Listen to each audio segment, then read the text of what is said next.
Hello friends, I got a request to do an updated video of the paints that I use for my Reborns, and so I thought I would lay everything out for you guys. I did get new paints, and the ones that were recommended by the maker of Folk Art Glass and Tile Medium, which is the magic ingredient that makes the air dry paints stick to the vinyl. They recommended Folk Art matte paints. So I've got them all laid out here. I'm going to go through them all with you. But I wanted to also show you the mediums that I use. I do the Bountiful Baby Air Dry Gloss Varnish for the nails, lips, and inside of the nose. And I do the Bountiful Baby Thinning Medium applied onto a cosmetic wedge with my mop brush. And I tear the top off of the cosmetic wedge, leaving a rough surface to get some texture. And I always have toothpicks handy to flick off any debris that you don't want in your paint. And this is my drying rack. It's wood. So let's get started. These are the brushes that I use for the fine details, like the eyebrows, some other fine, like spider veins, capillaries, etc. That is a fan brush that I use to glue the inside of the eyelashes on a closed-eyed baby. And you can use that to glue the inside of the hair if you root your doll. And I use gem tack glue on the inside to do that. And then this brush right here is another smaller mop brush that I use to do the knees and the elbows and the bottoms of the feet and the fingers. And here's my 1/2 inch mop brush, which I stir my paints with, and I apply my first coats of paint with. And this is the brush that I use to paint the hair. So, and these are the cosmetic wedges that I use. They're Walmart's brand. I like them. They're nice and dense. And I mix my paints in a Pyrex custard dish. And the glass and tile medium needs to be stirred. So I use these wood craft sticks to stir, because it settles to the bottom very easily. So that's what I do. And unfortunately, Folk Art does not make a flesh color in the matte varnish, so I make my own. And I mix several different colors with distilled water and the glass and tile medium. And these are some of the colors that I use. Camel. Parchment is what I use to tip the nails. It's an off-white.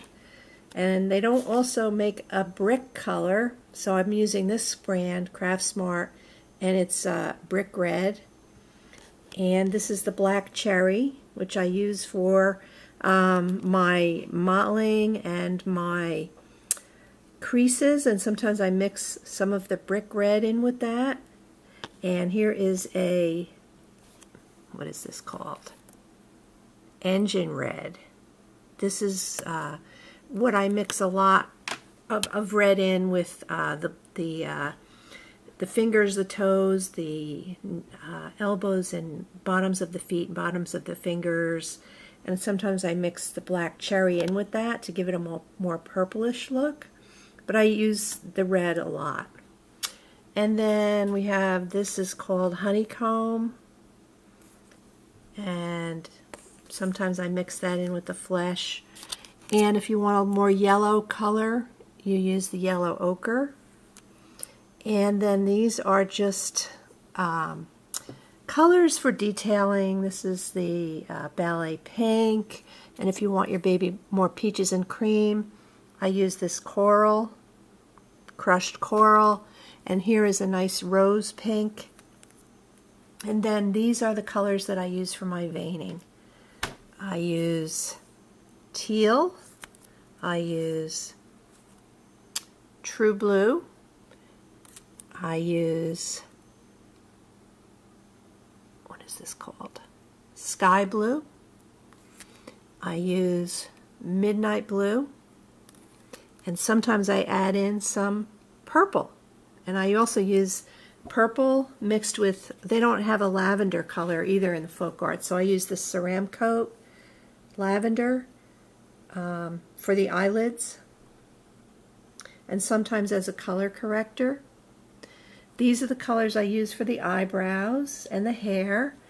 We have Van Dyke Brown, we have